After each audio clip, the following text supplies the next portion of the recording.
In this video, I will be walking through a cross-curricular lesson in which students get to practice their math and literacy skills in the context of social studies. Because there are no students present, I will be mainly explaining the lesson, showing the materials, and going through the steps of how to implement it in a classroom. The learning objectives are for students to demonstrate the ability to use their understanding of currency to exchange money for goods and services, and show an understanding of the roles of producers and consumers when exchanging currency. Students should also be able to identify the value of dimes and pennies when using them appropriately.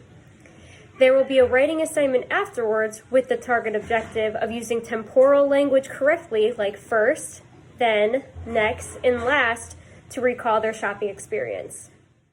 Students will be learning about goods, services, producers, consumers, and currency through a short Brain Pop Junior video in a large group setting on the carpet. Afterwards, they will be given cards that either say producer or consumer.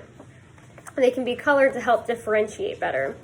Consumers are going to get a shopping bag and pretend money like this, which it can be made out of paper, it can be real toy money, it can be anything you can use, but they'll be given dimes with 10 cents on them and pennies with 1 cent on them.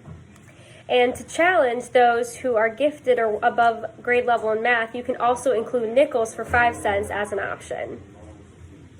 They will use this money at centers that will be set up for the producers. They will be given mainly dimes and pennies with the option to use the nickels, and they'll shop for various items that they'll recall later on.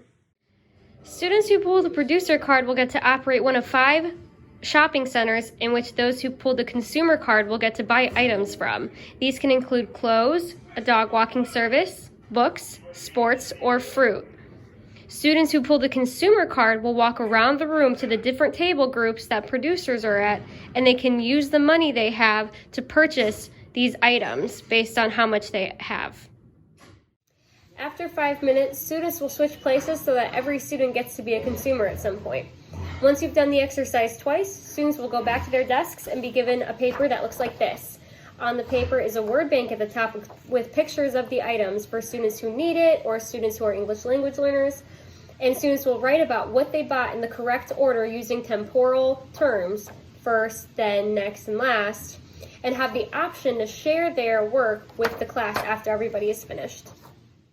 To differentiate, you can include different types of coins for more challenge, you can include bins of counting blocks to aid in the addition and subtraction portion, or you can include visuals throughout the whole lesson for English language learners or for students who need more literacy help. Formative assessments that you can do would be a thumbs up, thumbs down, or a think, pair, share about the video during the large group setting. And then the summative assessment would be that sheet of paper that'll be turned in afterwards. So that's the sum of the lesson. Thanks for listening.